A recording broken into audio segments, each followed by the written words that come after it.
Hello, everybody. Hello. And welcome to another episode of Interracial Relationships, Sex, Dating, and Marriage. Dating, Sex, and Marriage. I kind of forget which one. They necessarily don't always have to go in that order. So, I am your humble host back again. Let's just dive right. Let's just dive right the fuck into it. Why don't you? Why don't we? So let's talk about what I did last weekend. Now I've been getting some views like 19 and then 24.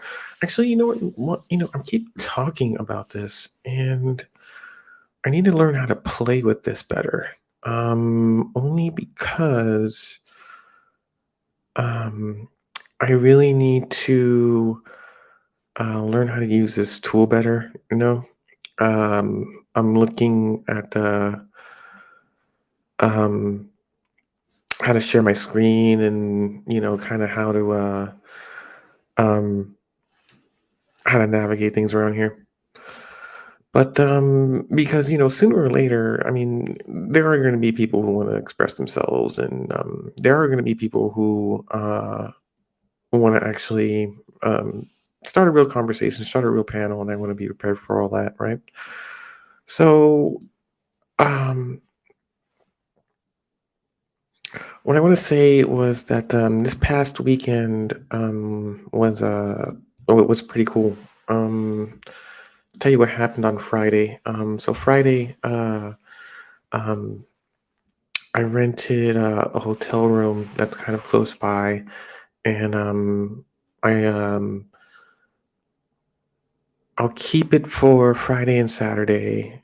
And what'll happen is that if I go out when I usually go out. I'm a clubber, even at my age.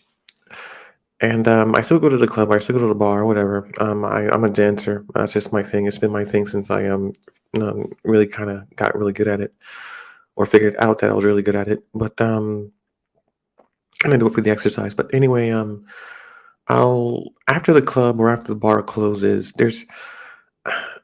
here in my city, there's not too much to do but get something to eat, and then usually you have to go home or something. I mean that's all fine and good. As as old as I am, I probably should be going home.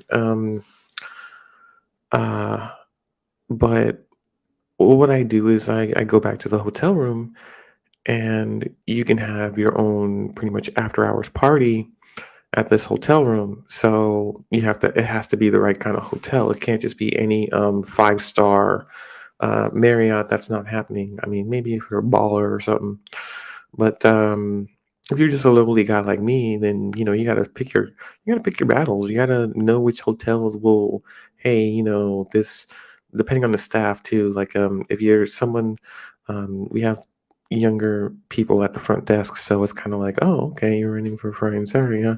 Like, yeah, I am. Just kind of after party thing or whatever it is. They're like, okay, it doesn't matter to us. They're cool with it. Here's the room key. Here's give us the money, blah blah blah. So Friday, I go to um, um,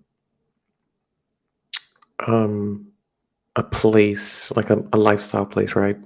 Alternative lifestyle. I'm going to a lifestyle place, and while I was there, I got a chance to mingle, just hang out, BYOB. So drinking some rum, drinking Sprite, just basically minding my own business, but you're there to kind of socialize. You're there to see naked people do naked things.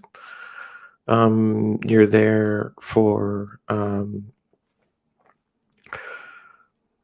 it's it's BDSM, but it's I mean it's more than that. It's an entire thing. It's a thing where people can kind of express themselves in a manner that they couldn't even really do at home. I mean, it's crazy. It's It's crazy, but it's not, right? The things that you can do at home, you got kids around maybe, you have relatives around maybe, or most likely. Um, you're not going to be able to get into something that actually gets you off. I mean, eh, maybe some role play, maybe some this or that. But what I mean is like kinks. What makes some women like their feet tickled that gets them off or gets them hot or something. Some um, here's one. Like an erogenous zone, right? Some people like some women like to be nibbled on right here or kind of teased right here, and that gets them off a little bit and gets them hot. So these little kinks that we have, I mean, there are many of them, right? And there are many different forms, many different ways. Some soft, a lot of it hard. But when you're in a place where you can kind of express that side of yourself, then a lot of things can happen. A lot of possibilities can happen. It's a safe environment. Um, everyone there needs permission from somebody else in order to do anything. No one's going around touching or grabbing anybody. It's really kind of the word sex positive is the best way to describe it, right? So, I mean, you're practicing safe play. You're using lots of protection. You're trying to find out whether someone can accommodate your kink or maybe finds that it's weird, I mean, all kinds of things. But it doesn't leave you vulnerable, but it makes you vulnerable. It exposes the things that you know about yourself that you feel ashamed of. So I go to these like this lifestyle place because I do have kinks. I do have particular needs that need to be met, right? And you can express it there. You can just be like, "Hey, I like this," and it's funny too because some people can give you the side eye, or something people like, "Okay, that's weird," but it's a thing. Everybody's got their own thing. So, uh, but I like going there. So it's um, if I don't go, you know, I'm not saying the whole thing shuts down. I'm just saying, uh, when I go the next time, then it's like, "Hey, glad to see you back," this and that. But, because sometimes I have to, take a trip somewhere on a weekend and help out or do whatever. Or maybe I just don't feel like going anywhere and just staying home. I mean, or just catching up on my movies that are in theaters. So, I mean, there are times that I just don't need to go anywhere, but more likely than not, then I feel that in a lifestyle place when I'm there, it's more appreciated than not. So it's kind of nice to have that kind of community, right? And so uh, this weekend I go Friday, and then you know uh, kind of chill and hang out, and then after leaving, um, I go to the hotel where I meet up with a friend and then a female friend, of course, and then she brings this couple, and this couple, well, a couple that we know. We all sit down and play Cards Against Humanity, right?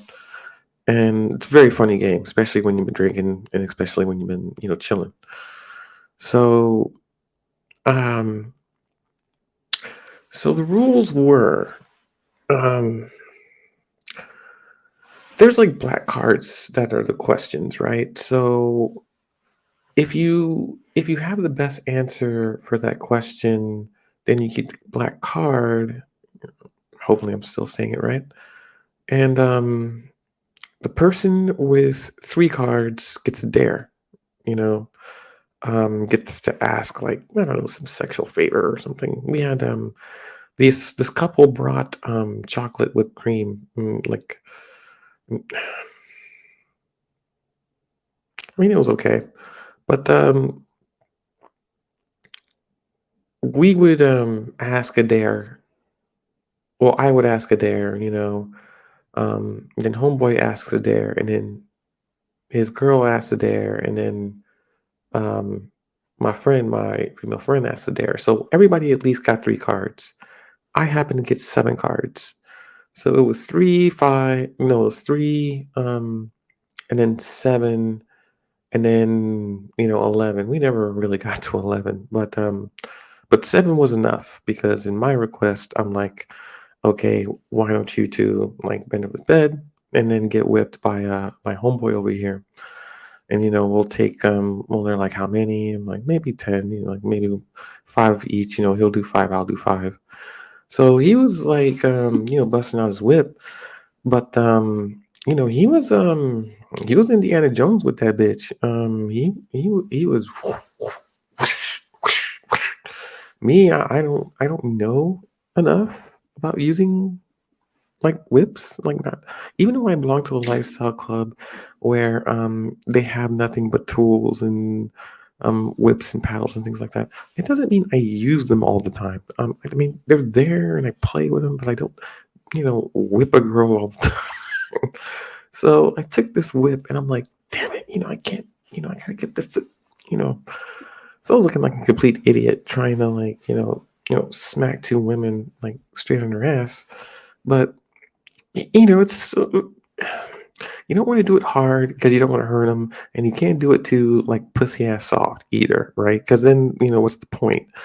So it's just I'm trying to kind of get my hand to do this like freaking like I'm trying to get my swordsman hand going or something, but I just don't have enough practice with the actual whip to actually get it to crack and break like 2 women's ass like it should, right? So I just like, just do it. I'll just watch, I'll just watch. So I just watched, it was fine. But after that, things got a little heated because then we started using our hands to smack them, and then we kind of got into it after that. So the other couple went into on another bed that was in the hotel room, and then my lady friend and I were on the main bed in the hotel room. So that went on for a while, and then a long while actually. That was pretty much later on that night. So this we're talking about night going into the morning now. So um, after all the play, everyone was um, leaving, going home, things like that. So yeah, that was a Friday night. Saturday night was pretty interesting too. Saturday night, uh, uh, wow. I went to the mall, Saturday morning, not morning but afternoon, just to walk around the mall, get some exercise, like I used to do. Lately, I've been working like a workaholic, but I need to get out more. But anyway, um, after going to the mall, um, I went back to the lifestyle place. I think later on that night, and hung out, and then again went to the hotel room. But this time, I think it was just me by myself. It wasn't really anyone meeting me there, even though I was up and it was up kind of late. Um, no one was meeting me there. I was just at the house, just chilling and just relaxing by myself. I was pretty much on my phone all night, checking messages and texting who's up, seeing who wanted to come and hang out. Um, I think I wound up going to sleep in the morning though, like probably later than I should have, right? So I'm talking maybe 3 o'clock in the morning. I don't know. Yeah, 3 o'clock sounds right. And on Sunday, which was the last episode of The Walking Dead, um, I got to meet up with a new acquaintance, and we wound up um, watching TV, listening to music, talking, getting to know each other, talking about each other's kinks. talking about our past relationships. Two things that two people who have just met for the first time usually talk about. And I don't know if we call it a. I mean, I guess you can call it a quote unquote date, but it was more of a hookup kind of thing. So what I discovered is during the course of us talking, I'm like, well, what year were you born? And she's like 1997. And I'm like, wow. I remember what I was doing in 1997. I'm like, I think Independence Day just come out, like maybe Face Off. Like, I remember the movies that were coming out in 19, like the first Men in Black. Um, yeah. So, oh my god, it kind of it threw me for a loop, right? Like like a huge loop because this girl's in her 20s. So I'm thinking to myself, first of all, do I have like access to Excedrin or Advil or Bayer or something? Because if we get into something, she's gonna be the death of me. I just need a defibrillator or something. I left my phone on 911 in case I need to dial. Not really, but that's just how I felt. So, um, we do eventually get into it. I mean, I'm not gonna lie, and it was a lot because in her situation, i- in talking with her, I discovered that she was in a different type of relationship, a lesbian relationship, which means that her body count was extremely low. It was we're talking maybe two, two maybe three, and this was back in high school. So this is some years that have gone by, and now she's looking for men again, and I just happen to be it. But so, I mean, the whole experience was surreal because there are things that because obviously, I mean, I think where I'm going with this, but me being as experienced as I am, and her being as less experienced as she is, was it wasn't awkward, but it was eye opening to say the least. Because you have to be more patient. You can't because even though her personality is a sub, you have to be patient with your sub. My personality is dom in the bedroom, but outside it's different, right? In the real world, I got people to answer to. I got um um adult shit to take care of. So when my dom personality comes out in my intellect.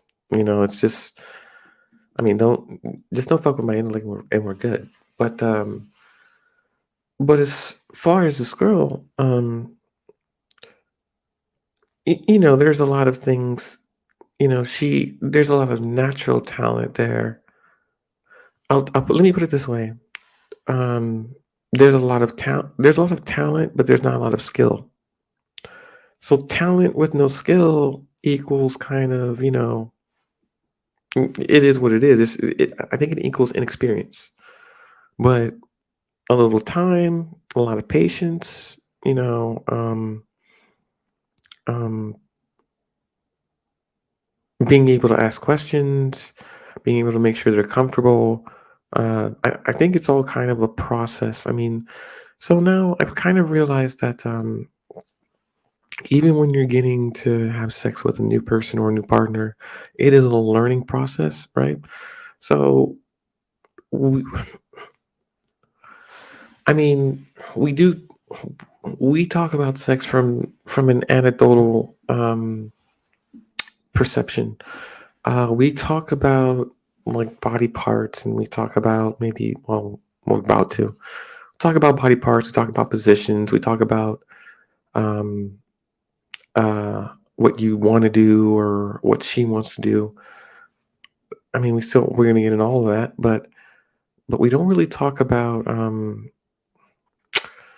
someone who is experienced, someone who is not experienced, someone, and then how to reconcile. Like we never talk about like patience. We never talk about teaching. We never talk about like mentorship. We never talk about we talk about cougars all the time. We say cougars are this, cougars are that. Oh, I love a hot milf, blah blah blah. But we never talk about the experience with milfs. Like I've never. So there are a lot of because I watch YouTube and I stream some videos and I take what I get from it. But I hear the conversation and it's good, right? But there are conversations that I like to have that normal people don't talk about. So let's talk about the MILF. Let's talk about the GILF. Um, I was 17 years old. I'll bring it back to my current situation. When I was 17 years old, I wanted to have sex with my girlfriend at the time, but and it would be her first time. She would be, she's a virgin. She's wanting me to be her first. I wanted I wanted to her to be my first, but the problem was that I didn't want to be horrible at it. I wanted to make a first impression because if I wanted to make a first impression on my girlfriend who has I don't know what the expectations were, but I'm pretty sure they were high. And that was all the pressure on me at the time. It's like if I don't perform well, then it's like then is that first experience that's like ruined gonna follow me for the rest of my natural born life? And am I gonna have performance issues or mental issues or subconscious issues that manifest itself in my sexual life just because of that one incident that I fucked up? So I weighed out the balance and I said, okay, here's what I need to do. I need to get laid. Just need to get laid, and preferably, I need to get laid by an older woman, right? Older, better, because they can tell me things that I'm fucking up. They can tell me things, what to do, what not to do, how to do it. I can learn a little bit what it's really like, and then I can come back to my girlfriend who's a virgin, and then I can pleasure her and satisfy her, and then that way, her first experience was this mind blowing experience, and then I don't have to ever worry about my confidence and da da da da da da da da. So that was my thinking at the time. So I got online and I hooked in 1990 something. We got online. We had dial up. I don't even think some of you know what that is. But got online and found this older woman who was up around 1 o'clock in the morning looking to get laid. And I'm like, yeah, hey, I'm looking to get laid. I'm like 17. I live here. I mean, I live over on this part of town. I can travel, and my mom's minivan. Yeah, I got the keys to my mom's minivan, and then I'm out. But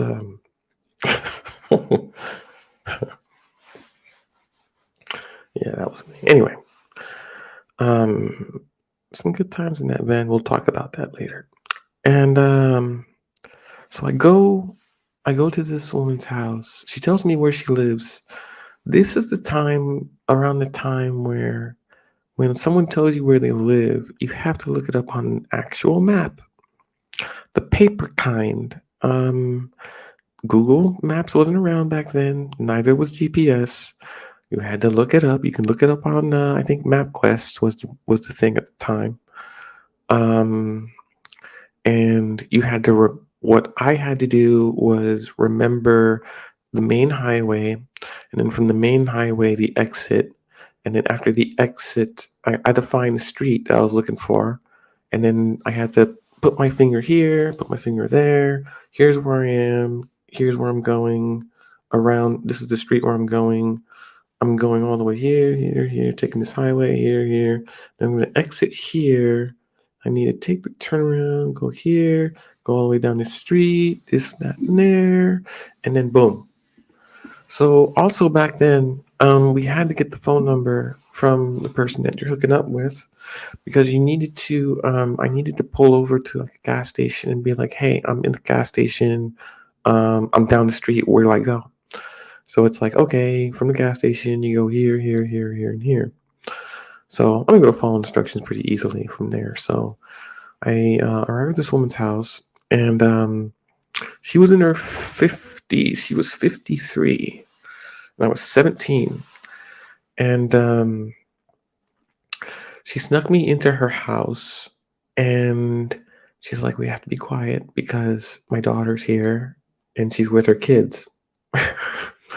And I'm like, "So they're your grandchildren?" She's like, "Yeah." I'm like, "Okay." Snuck in. It wasn't difficult. I mean, everyone was asleep. So like one something in the morning, we're talking about almost two. Do mind you, I have school in a few hours, but I was horny, and I needed to get laid, so brought condoms over. So she sneaks me into her room, and we get into it, right?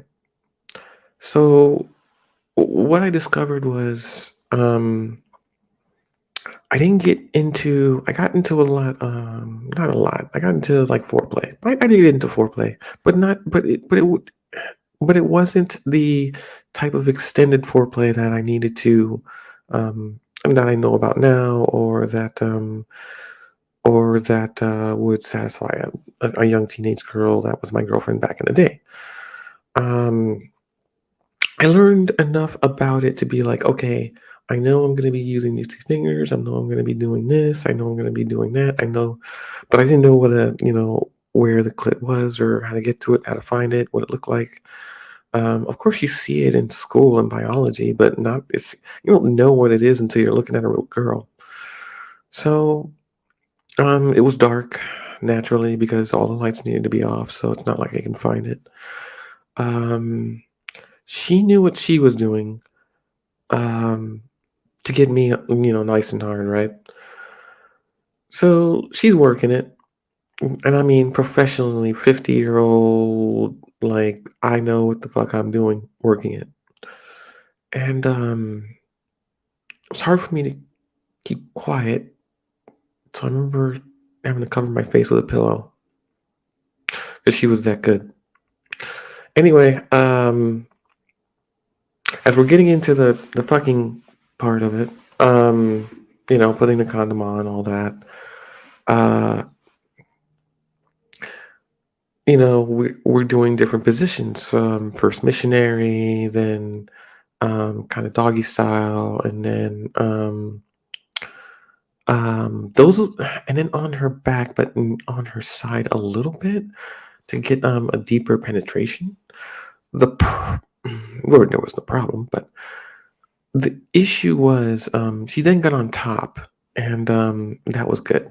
But by the time we were done, she needed to get up and wash up and rinse off, and we kind of discovered that she like bled a bit on me. Sounds gross and disgusting, I know, but it happens. It happens because of our size, apparently. Sometimes this woman was at least 5 foot something, very short, so. Mm, me being a very tall guy, I was always, for the most part, since I want to say 16, 17, I've been like maybe 6 foot. So I've always been kind of like on the taller side.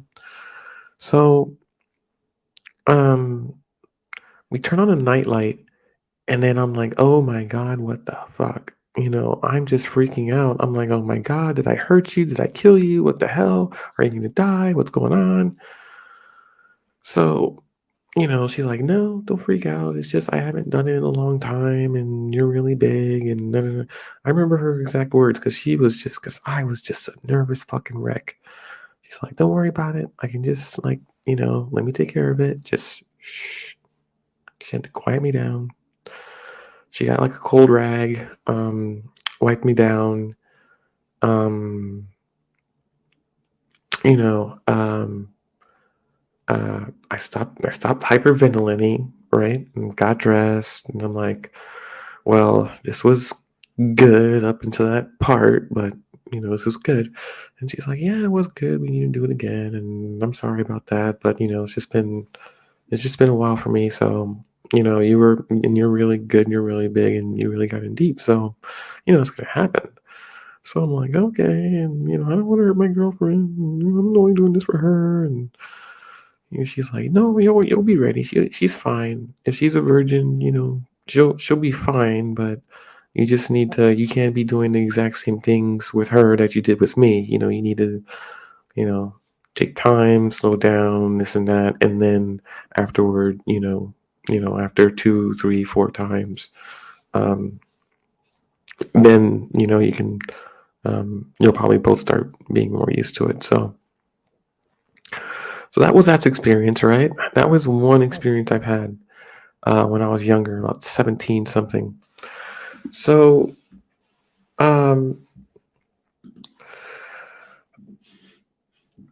I mean, so now we fast forward, right? Let's fast forward to um, um, now this weekend. So this weekend kind of reminded me of that because this I'm dealing with another person who hasn't had it in a long while, and now she's wanting it, and here I am. So now kind of weaving it all in from my very first experience. Uh, I'm. It's like I have a lot more tools and I have a lot more skills, right? So I'm gonna be able to maneuver through someone who hasn't had a lot of experience or maybe is apprehensive. Maybe they know what they want, but they're not sure how to go about asking someone for it. So I'm a lot more patient now. I'm a lot more I'm a lot more subtle. Not the same horn dog that I was when I was 17, 18. I can definitely say that. Eh, But I'm still a man. I'm still, after the nut. But squirrel looking for a nut, as they say. But I'm looking for more than that. We're not just all out here trying to smash. I mean, we are eventually looking for a relationship. Men do look for relationships. But it's just I think just how we select our partners are kind of different. Like I think men typically will choose who they want as their long-term sexual partner versus a woman that will choose her long-term, support partner, emotional partner, financial partner, parenting partner, multitude of things. Now we look at these things as well, but the f- but what brings us in, what wheels us in, is just the sex, and that's just the biology of it. I mean, women say, they want us to treat them like this. They want us to treat them like that. They don't want to be treated like this. They don't want to be treated like that. It's just different because how we act and behave is out of biology to some extent. psychology for the most part, but biology as the imperative. So we want women's bodies. We don't. Let me say this: we want your body before we want your mind, and and women, I believe, want your soul and your mind before they want your body.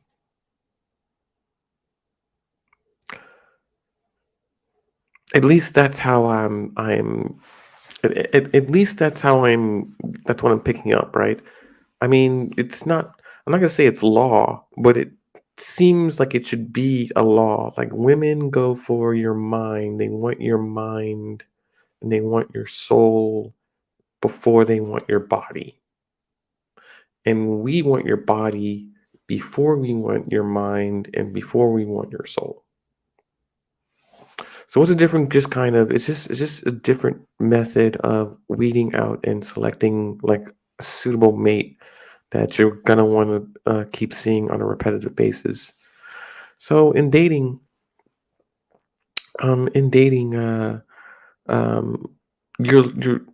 I believe dating to be a process in which you are weeding out um, potential suitors or the suited, the men or the women that you're considering as a long term, either monogamous or polygamous partner. Um, a main, let's just call it a main, your main dude and your main chick. Everyone, I believe, is looking for a main because in being a main and in having one, you can kind of open up more and share more of your life with this main person, uh, that you're sharing your life with, whether it be, sex, trips, vacations, jobs, housing, partying, what have you, friendship, whatever. But all these things you're doing with your main man or your main woman. Um, I believe that marriage is supposed to be the end game. Like it's supposed to be, it's supposed to be the destination that eventually two people would want to get to. Um, Maybe not so much for the man, but definitely maybe more the woman, right? Because women like a man to be able to stay committed to her and the family and things like that, while men kind of expect loyalty and respect and due to responsibility. So, um, yeah, I mean, we're different creatures in that way. But here's what I'm starting to understand, right? Um, changing subjects a little bit. So, uh, we're changing subjects a lot a bit. Let's try that. So let's see if I can see something here.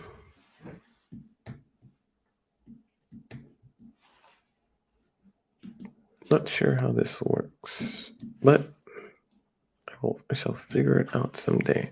Okay, there we go.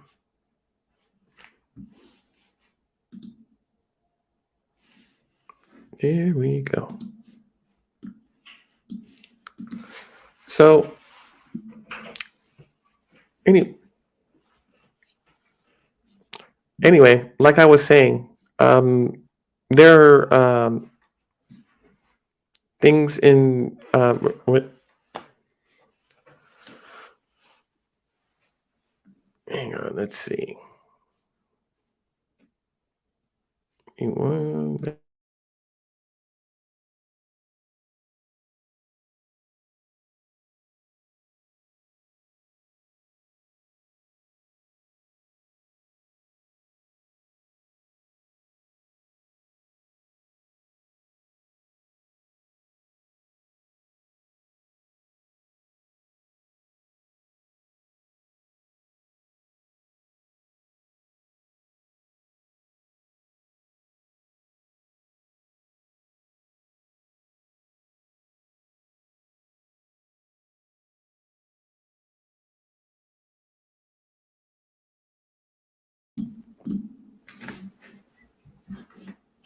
There we go. Sorry about that. I am back. So, and I'm still trying to figure all this out, but we'll move on. We'll move on. So, oh, so there's this site. So there's these adult sites, right? People looking for each other. People looking to either smash or hook up. Um, in the lifestyle, there's cuckolds. There's outwives. There's stags. There's vixens. There's a whole category of different people that are looking for specific things. Um, um, and and they're looking for specificity. Like for instance, there are only some hot wives that they want complete control over who they select, and sometimes it's a couple's decision. So a couple's decision, they talk about everything. They talk about, hey, this person looks good. This person might be a man I want to experience something with, versus the woman going out on her own saying, well, this is the man I want to be with, and the husband has no decision making power at all. So you have those situations. You have cuckold situations, which are mostly men who aren't able to satisfy their women sexually anymore, so they go out. Um, and will usually find a bull or dom or another male to provide like the needs for the wife who's pretty much unsatisfied at the moment. You have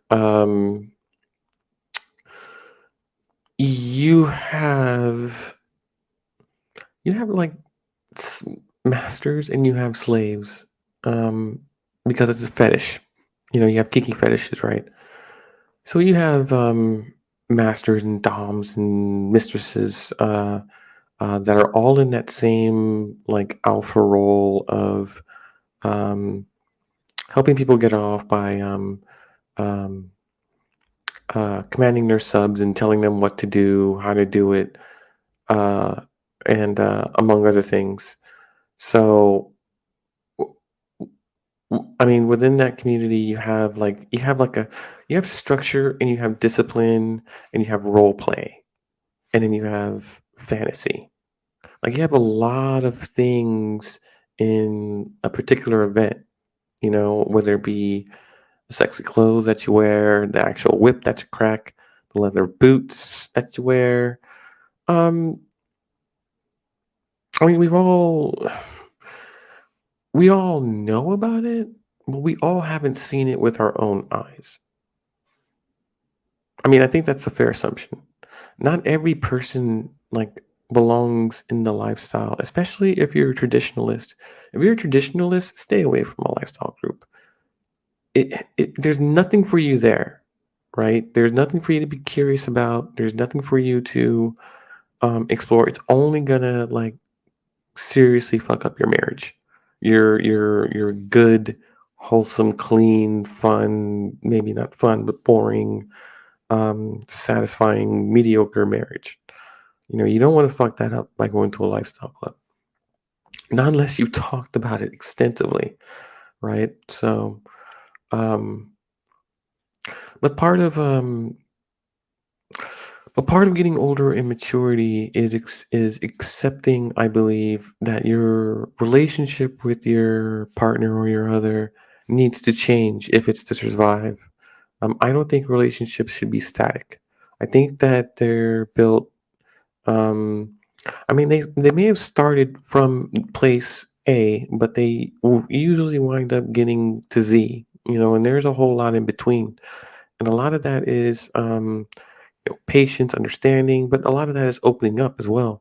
If you're not opening up, I mean, you're going to continue to shut your partner out of things that um, you may personally enjoy, but feel ashamed about it and don't like talking about it and don't like letting yourself be vulnerable enough to say, hey, this is what I want, this is what I enjoy. You know, I hope it doesn't freak you out or something like that. I mean, there are chances that you have to take, but I mean, you can kind of gauge and measure them. I mean, for me, it's going to be more of a community type situation where I'm around a bunch of people, like-minded people, and I can tell them like, "Hey, this is on my mind," or "I wonder this," or "I wonder that," or I can crack a joke, or I can ask like, sorry about that. Or I can ask totally raunchy and like dirty question and get like the funniest answers. Or we can just like sit around the fire and like roast marshmallows and eat s'mores. And we actually did that on Saturday. But there's nothing really off limits um, at a lifestyle place. So when I say these things, I mean as far as conversation. I mean, of course, there are rules. There are rules to every place you go. Uh, I mean, you can't act foolishly. I mean, that's number one. It is a very an adult place. There are some young people there, which is interesting, but they're there to check things out. So it's a kind of mixed class, social status, socioeconomic status type of deal. Everyone's from different backgrounds. Everyone has got a different story. Everyone's a different age. Everyone's a different generation. There are boomers in there. There are 20 somethings year olds in there. So, and then I'm in there. So, how you like that?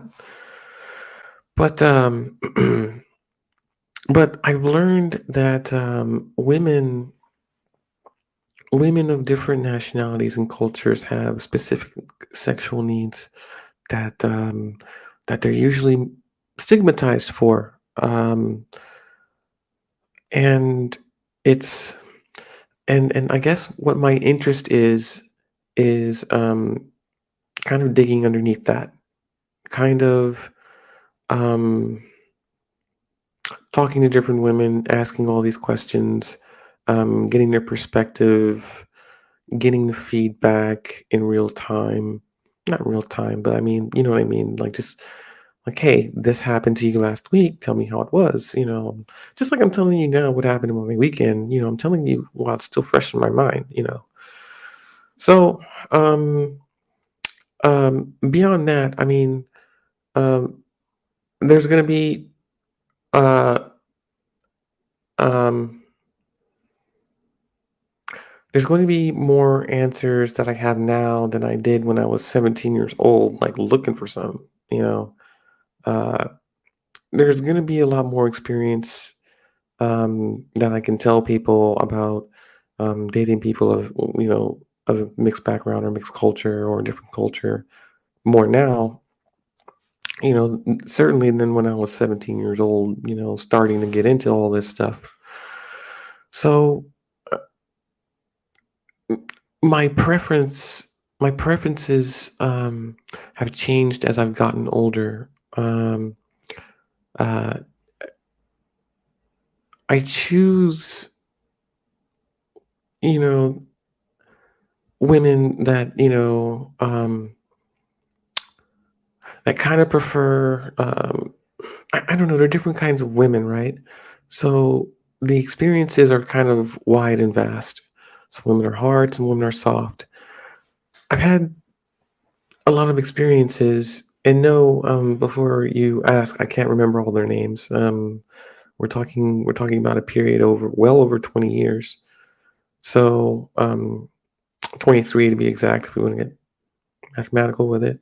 So they're the experiences that I remember having, um, and I remember the scenario, and I remember how I was feeling and why I was feeling that way. But beyond that, um, those deserve a more lengthy and longer discussion. Only because in each experience, I learned a little something from it, about myself and about the other person. So I'm gonna keep it short tonight.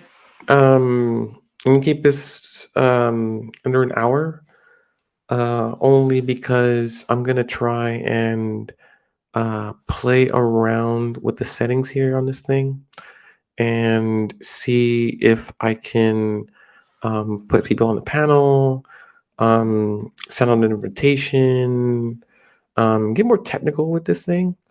only because I want to be able to probably pull up some clips, probably in a smaller window here, and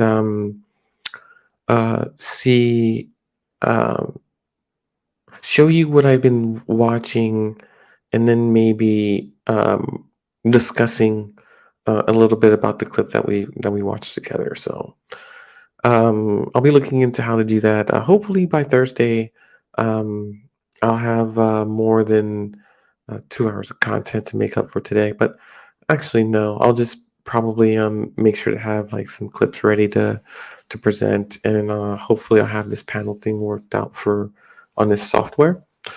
Also, um, uh,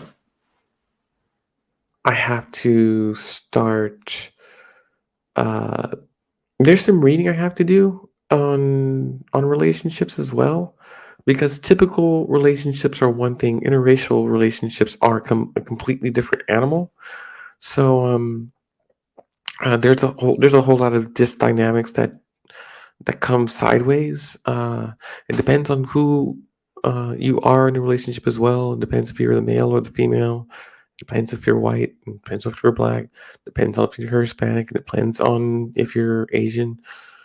Um, your family has a lot of stuff to say about it. Your friends have got a lot of stuff to say about it. Your coworkers have stuff to say about it. So there's a lot of like thick skin and armor you have to kind of prepare yourself for if you're gonna live this kind of life. But I mean, it's your life ultimately. But I think that in 2022, we are becoming more sexually diversified. And I think there is a second or third, I want to say a third, I want to call this the third sexual revolution. The first one was, I believe, um, in the 50s, maybe after the war. Second one during the 60s, of free love. And um, maybe the third would being like the rise of the porn industry. And maybe this would be the fourth, which would be which I believe would be post Me Too.